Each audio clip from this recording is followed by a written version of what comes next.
ओम श्री गणेशाय नमः। अथ श्री हरिद्रा गणेश कवचम्। ईश्वरुवाचः शृणु वक्ष्यामि कवचं सर्वसिद्धिकरं प्रिये। पठित्वा पाठयित्वा च मुच्यते सर्वसङ्कटात्। अज्ञात्वा कवचं देवी गणेशस्य मनं जपेत्। सिद्धिर्न जायते तस्य कल्पकोटिशतैरपि। ॐ आमोदस्य शिरः पातु प्रमोदस्य शिखोपरि। सम्मोदो भ्रूयुगे पातु भ्रूमध्ये च गणाधिपः। गणाक्रीडो नेत्रयुगं नासायां गणनायकः। गणक्रीडान्वितः पातु वदने सर्वसिद्धये। जिह्वायां सुमुखः पातु ग्रीवायां दुर्मुखः सदा। विघ्नेषु हृदये पातु विघ्ननाथश्च वक्षसि। गणानां नायकः पातु बाहुयुग्मं सदा मम। विघ्नकर्ता च युदरे विघ्नहर्ता च लिङ्गके। गजवक्त्रः कटिदेशे एकदन्तो नितम्बके। लम्बोदरः सदा पातु गुह्यदेशे ममारुणः। व्यालयज्ञोपवीते मां पातु पादयुगे सदा। जापकः सर्वदा पातु जानुजङ्गे गणाधिपः। हारिद्रः सर्वदा पातु सर्वाङ्गे गणनायकः। य इदं प्रपठे नित्यं गणेशस्य महेश्वरी। कवचं सर्वसिद्धाख्यं सर्वविघ्नविनाशनं। सर्वसिद्धिकरं साक्षात् सर्वपापविमोचनं।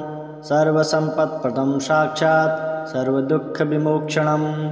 सर्वापत्तिप्रशमनं सर्वशत्रुक्षयङ्करं। ग्रहपीडाजुरारोगा ये चान्ये गुह्यकादयः। पठनाद्धारणादेव नाशमायन्ति तत्क्षणात्। धनधान्यकरं देवी कवचं सुरपूजितं। समं नास्य महेशानि त्रैलोक्ये कवचस्य च। हारिद्रस्य महादेवी विघ्नराजस्य भूतले। किमन्ये रसदालापैर्यत्रायुव्ययतामिद्यात्। श्रीविश्वसारतन्त्रे हरिद्रा गणेशकवचम्। ॐ श्रीगणेशाय नमः। ईश्वरुवाचः शृणु वक्ष्यामि कवचं सर्वसिद्धिकरं प्रिये। पठित्वा पाठयित्वा च मुच्यते सर्वसङ्कटात्। अज्ञात्वा कवचं देवी गणेशस्य मनं जपेत्। सिद्धिर्न जायते तस्य कल्पकोटिशतैरपि। ॐ आमोदस्य शिरः पातु प्रमोदस्य शिखोपरि।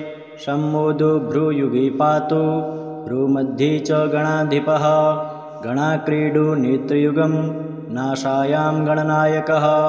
गणक्रीडान्वितः पातु वदने सर्वसिद्धये। जिह्वायां सुमुखः पातु ग्रीवायां दुर्मुखः सदा। विघ्नेषु हृदये पातु विघ्ननाथश्च वक्षसि। गणानां नायकः पातु बाहुयुग्मं सदा मम। विघ्नकर्ता च युदरे विघ्नहर्ता च लिङ्गके।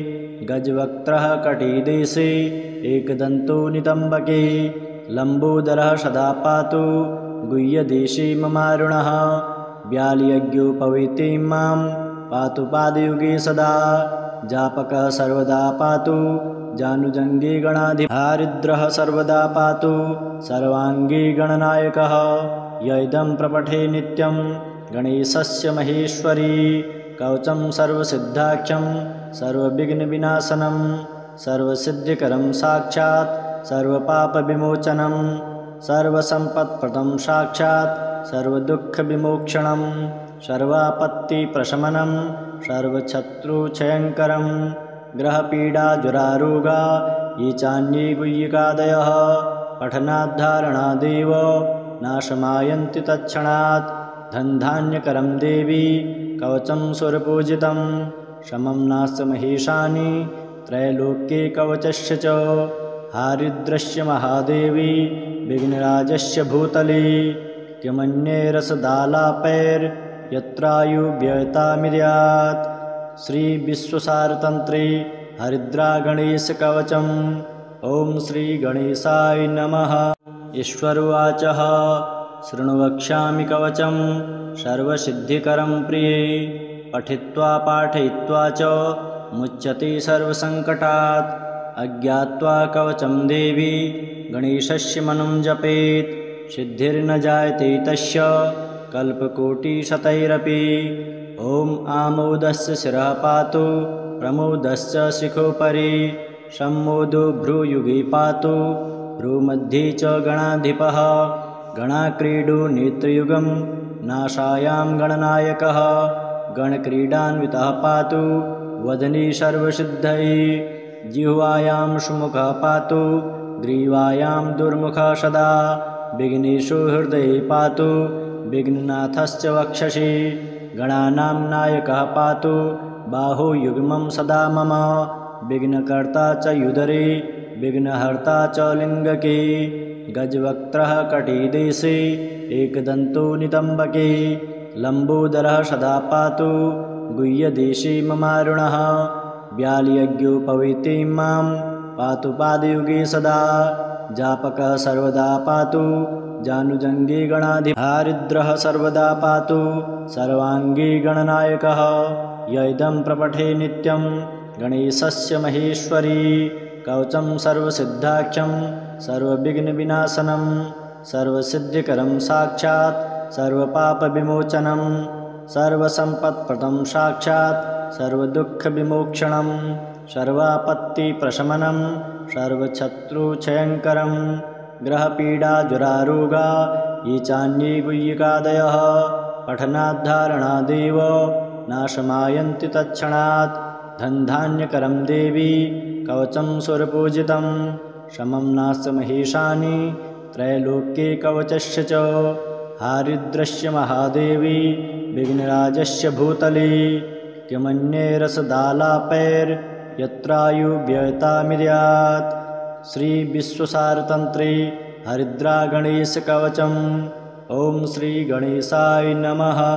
ईश्वरोवाचः शृणु वक्ष्यामि कवचं सर्वसिद्धिकरं प्रिये पठित्वा पाठयित्वा च मुच्यते सर्वसङ्कटात् अज्ञात्वा कवचं देवी गणेशस्य मनुं जपेत् सिद्धिर्न जायते तस्य कल्पकोटिशतैरपि।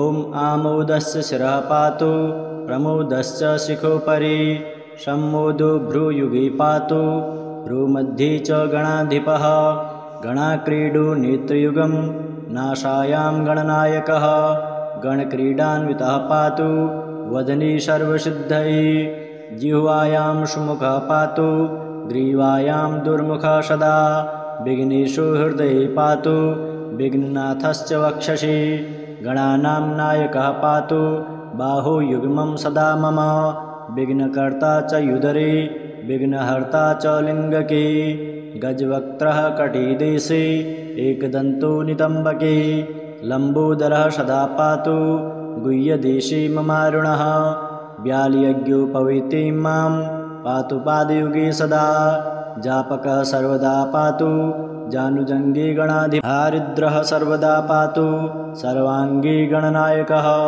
य इदं प्रपठे नित्यं गणेशस्य महेश्वरी कवचं सर्वसिद्धाख्यं सर्वविघ्नविनाशनं सर्वसिद्धिकरं साक्षात् सर्वपापविमोचनं सर्वसम्पत्प्रदं साक्षात् सर्वदुःखविमोक्षणं सर्वापत्तिप्रशमनं सर्वशत्रुक्षयङ्करं ग्रहपीडाजुरारोगा ये चान्ये गुह्यकादयः पठनाद्धारणादेव नाशमायन्ति तत्क्षणात् धनधान्यकरं देवी कवचं सुरपूजितं शमं नास्य महेशानि त्रैलोक्ये कवचस्य च हारिद्रस्य महादेवी विघ्नराजस्य भूतले किमन्ये रसदालापैर्यत्रायुव्ययतामिद्यात् श्रीविश्वसारतन्त्रे हरिद्रागणेशकवचम् ॐ श्रीगणेशाय नमः। ईश्वरोवाचः शृणु वक्ष्यामि कवचं सर्वसिद्धिकरं प्रिये पठित्वा पाठयित्वा च मुच्यते सर्वसङ्कटात् अज्ञात्वा कवचं देवी गणेशस्य मनुं जपेत् सिद्धिर्न जायते तस्य कल्पकोटिशतैरपि। ॐ आमोदस्य शिरः पातु प्रमोदस्य शिखोपरि सम्मोदो भ्रूयुगे पातु भ्रूमध्ये च गणाधिपः गणाक्रीडो नेत्रयुगं नाशायां गणनायकः गणक्रीडान्वितः पातु वदनी सर्वसिद्धये जिह्वायां सुमुखः पातु ग्रीवायां दुर्मुखः सदा विघ्नेषु हृदये पातु विघ्ननाथश्च वक्षसि गणानां नायकः पातु बाहुयुग्मं सदा मम विघ्नकर्ता च युदरे विघ्नहर्ता च लिङ्गके गजवक्त्रः कटिदेशे एकदन्तो नितम्बके लम्बोदरः सदा पातु गुह्यदेशे ममारुणः व्यालयज्ञोपवीते मां पातु पादयुगे सदा जापकः सर्वदा पातु जानुजङ्गे गणाधिहारिद्रः सर्वदा पातु सर्वाङ्गे गणनायकः य इदं प्रपठे नित्यं गणेशस्य महेश्वरी कवचं सर्वसिद्धाख्यं सर्वविघ्नविनाशनं सर्वसिद्धिकरं साक्षात् सर्वपापविमोचनं सर्वसम्पत्प्रदं साक्षात् सर्वदुःखविमोक्षणं सर्वापत्तिप्रशमनं सर्वशत्रुक्षयङ्करं ग्रहपीडाजुरारोगा ये चान्ये गुह्यकादयः पठनाद्धारणादेव नाशमायन्ति तत्क्षणात् धनधान्यकरं देवी कवचं सुरपूजितं शमं नास्य महेशानि त्रैलोक्ये कवचस्य च हारिद्रस्य महादेवी विघ्नराजस्य भूतले किमन्ये रसदालापैर्यत्रायुव्ययतामिर्यात् श्रीविश्वसारतन्त्रे हरिद्रागणेशकवचम् ॐ श्रीगणेशाय नमः। ईश्वरोवाचः शृणु वक्ष्यामि कवचं सर्वसिद्धिकरं प्रिये पठित्वा पाठयित्वा च मुच्यते सर्वसङ्कटात् अज्ञात्वा कवचं देवी गणेशस्य मनं जपेत् सिद्धिर्न जायते तस्य कल्पकोटिशतैरपि ॐ आमोदस्य शिरः पातु प्रमोदस्य शिखोपरि सम्मोदो भ्रूयुगे पातु भ्रूमध्ये च गणाधिपः गणाक्रीडो नेत्रयुगं नाशायां गणनायकः गणक्रीडान्वितः पातु वदनी सर्वसिद्धये जिह्वायां सुमुखः पातु ग्रीवायां दुर्मुखः सदा विघ्नेषु हृदये पातु विघ्ननाथश्च वक्षसि गणानां नायकः पातु बाहुयुग्मं सदा मम विघ्नकर्ता च युदरे विघ्नहर्ता च लिङ्गके गजवक्त्रः कटिदेशे एकदन्तो नितम्बके लम्बोदरः सदा पातु गुह्यदेशे ममारुणः व्यालयज्ञोपवीते मां पातु पादयुगे सदा जापकः सर्वदा पातु जानुजङ्गे गणाधिहारिद्रः सर्वदा पातु सर्वाङ्गे गणनायकः य इदं प्रपठे नित्यं गणेशस्य महेश्वरी कवचं सर्वसिद्धाख्यं सर्वविघ्नविनाशनं सर्वसिद्धिकरं साक्षात् सर्वपापविमोचनं सर्वसम्पत्प्रदं साक्षात् सर्वदुःखविमोक्षणं सर्वापत्तिप्रशमनं सर्वशत्रुक्षयङ्करं ग्रहपीडाजुरारोगा ये चान्ये गुह्यकादयः पठनाद्धारणादेव नाशमायन्ति तत्क्षणात् धनधान्यकरं देवी कवचं सुरपूजितं शमं नास्य महेशानि त्रैलोक्ये कवचस्य च हारिद्रस्य महादेवी विघ्नराजस्य भूतले किमन्ये रसदालापैर्यत्रायुव्ययतामिर्यात् श्रीविश्वसारतन्त्रे हरिद्रागणेशकवचम् ॐ श्रीगणेशाय नमः।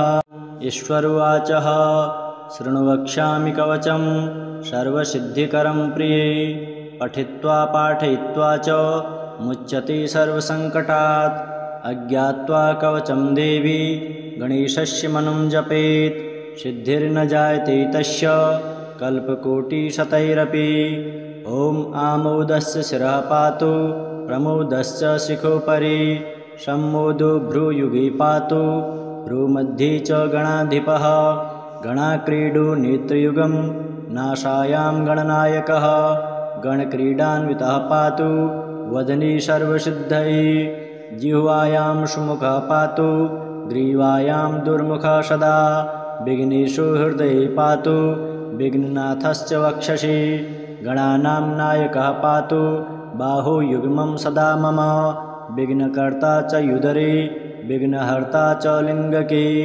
गजवक्त्रः कटिदेशे एकदन्तो नितम्बके लम्बोदरः सदा पातु गुह्यदेशे ममारुणः व्यालयज्ञोपवीतिं मां पातु पादयुगे सदा जापकः सर्वदा पातु जानुजङ्गे गणाधिपः सर्वदा पातु सर्वाङ्गे गणनायकः य इदं प्रपठे नित्यं गणेशस्य महेश्वरी कवचं सर्वसिद्धाख्यं सर्वविघ्नविनाशनं सर्वसिद्धिकरं साक्षात् सर्वपापविमोचनं सर्वसम्पत्प्रदं साक्षात् सर्वदुःखविमोक्षणं सर्वापत्तिप्रशमनं सर्वशत्रुक्षयङ्करं ग्रहपीडाजुरारोगा ये चान्ये गुह्यकादयः पठनाद्धारणादेव नाशमायन्ति तत्क्षणात् धनधान्यकरं देवी कवचं सुरपूजितं शमं नास्य महेशानि त्रैलोक्ये कवचस्य च हारिद्रस्य महादेवी विघ्नराजस्य भूतले किमन्ये रसदालापैर्यत्रायुव्ययतामिद्यात् श्रीविश्वसारतन्त्रे हरिद्रागणेशकवचम् ॐ श्रीगणेशाय नमः। ईश्वरोवाचः शृणु वक्ष्यामि कवचं सर्वसिद्धिकरं प्रिये पठित्वा पाठयित्वा च मुच्यते सर्वसङ्कटात् अज्ञात्वा कवचं देवी गणेशस्य मनं जपेत् सिद्धिर्न जायते तस्य कल्पकोटिशतैरपि ॐ आमोदस्य शिरः पातु प्रमोदस्य शिखोपरि सम्मोदो भ्रूयुगे पातु भ्रूमध्ये च गणाधिपः गणाक्रीडो नेत्रयुगं नाशायां गणनायकः गणक्रीडान्वितः पातु वदने सर्वसिद्धये जिह्वायां सुमुखः पातु ग्रीवायां दुर्मुखः सदा विघ्नेषु हृदये पातु विघ्ननाथश्च वक्षसि गणानां नायकः पातु बाहुयुग्मं सदा मम विघ्नकर्ता च युदरे विघ्नहर्ता च लिङ्गके